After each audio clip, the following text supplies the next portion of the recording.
بسم اللہ الرحمن الرحیم۔ سب سے پہلے تو یہ جاننا چاہیے کہ آپ یہ جو تصویر دیکھ رہے ہیں اس میں جو نشان لگا کر باؤنڈری بنائی گئی ہے اس تمام حصے کو مسجد اقصیٰ کہا جاتا ہے۔ یعنی اگر کوئی شخص اس جگہ میں سے کسی بھی جگہ نماز ادا کر لے تو اسے مسجد اقصیٰ میں نماز ادا کرنے کی فضیلت حاصل ہو جائے گی۔ بہت سے لوگ صرف قبۃ الصخرہ کو مسجد اقصیٰ سمجھتے ہیں، یہ خیال صحیح نہیں ہے، اور بہت سے لوگ صرف مسجد قبلی کو مسجد اقصیٰ سمجھتے ہیں، یہ بھی خیال صحیح نہیں ہے۔ صحیح بات یہ ہے کہ اس احاطے میں جو کچھ بھی ہے، چاہے وہ قبۃ الصخرہ ہو یا مسجد قبلی ہو جسے جامع مسجد اور مسجد اقصیٰ بھی لوگ کہتے ہیں، یا اس کے علاوہ مروانی مصلی یا یہاں پائے جانے والے متعدد دروازے، قبے وغیرہ، یہ سب کے سب مسجد اقصیٰ کا حصہ ہیں۔ مسجد اقصیٰ روئے زمین پر قائم ہونے والی دوسری عبادت گاہ ہے۔ اس کی تعمیر سب سے پہلے اولاد آدم، پھر حضرت ابراہیم، پھر حضرت یعقوب، پھر حضرت سلیمان علیہ السلام کے ذریعے سے ہوتی رہی ہے۔ تاریخ میں ہمیں اس طرح کے بہت سے واقعات ملتے ہیں کہ جن سے معلوم ہوتا ہے کہ پہلے بھی مسجد اقصیٰ کی تعمیر کو نقصان پہنچایا گیا۔ چنانچہ پہلا واقعہ جس میں مسجد اقصیٰ کی تعمیر کو نقصان پہنچا وہ حضرت سلیمان علیہ السلام کی وفات کے 415 برس بعد، یعنی 588 قبل مسیح میں پیش آیا، جب اہل فارس کے بادشاہ بخت نصر نے اس پر حملہ کیا اور پورے شہر کو آگ لگا دی، جس میں مسجد کی عمارت منہدم ہو گئی۔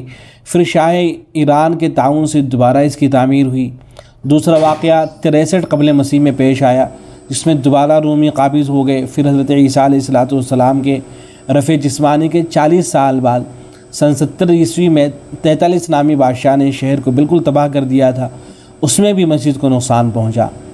135 عیسوی میں رومی بادشاہ نے شہر کو دوبارہ بسایا، اس کا نام ایلیا رکھا۔ 614 عیسوی میں دوبارہ اہل فارس نے قبضہ کر لیا، لیکن مسجد اقصیٰ سن 70 عیسوی سے لے کر حضرت عمر فاروق رضی اللہ تعالیٰ عنہ کے زمانے تک ویران رہی۔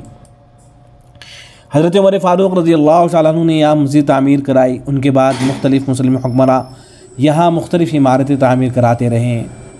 ان عمارتوں میں جس مسجد کو مسجد اقصیٰ کہا جاتا ہے، یہ ہے کہ اس پوری جگہ کے بارے میں کوئی اس طرح کی صریح روایت موجود نہیں ہے کہ قیامت سے پہلے یا قیامت کے قریب مسجد اقصیٰ کو منہدم اور شہید کر دیا جائے گا، یا ایسا بھی نہیں ہے کہ اہل علم نے مسجد اقصیٰ کی شہادت کو قیامت کی نشانیوں میں شمار کیا ہو۔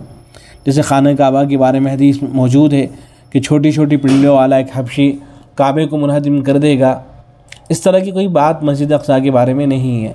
البتہ بعض اہل علم نے ابو داؤد کے اندر ایک روایت آئی ہے، اسے استدلال کیا ہے جو اس طرح سے ہے۔ حضرت معاذ بن جبل رضی اللہ تعالیٰ عنہ فرماتے ہیں کہ رسول اکرم صلی اللہ علیہ وسلم نے ارشاد فرمایا کہ بیت المقدس کی آبادی مدینے کی ویرانی ہوگی، مدینے کی ویرانی لڑائیوں و فتنوں کا ظہور ہوگا، فتنوں کا ظہور قسطنطنیہ کی فتح ہوگی، اور قسطنطنیہ کی فتح دجال کا ظہور ہوگا۔ پھر آپ نے اپنا ہاتھ حضرت معاذ بن جبل رضی اللہ تعالیٰ عنہ کی ران یا مونڈھے پر مارا، جن سے آپ یہ بیان فرما رہے تھے، پھر فرمایا کہ یہ ایسے ہی یقینی ہے جیسے تمہارا یہاں ہونا یا بیٹھنا یقینی ہے۔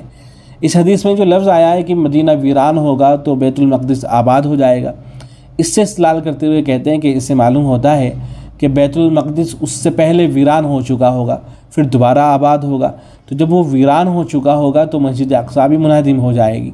لیکن دیگر اہل علم اس استدلال کو صحیح تسلیم نہیں کرتے ہیں، وہ کہتے ہیں کہ صراحت کے ساتھ اس روایت میں کوئی اس طرح کی بات موجود نہیں ہے کہ مسجد اقصیٰ کو شہید کر دیا جائے گا۔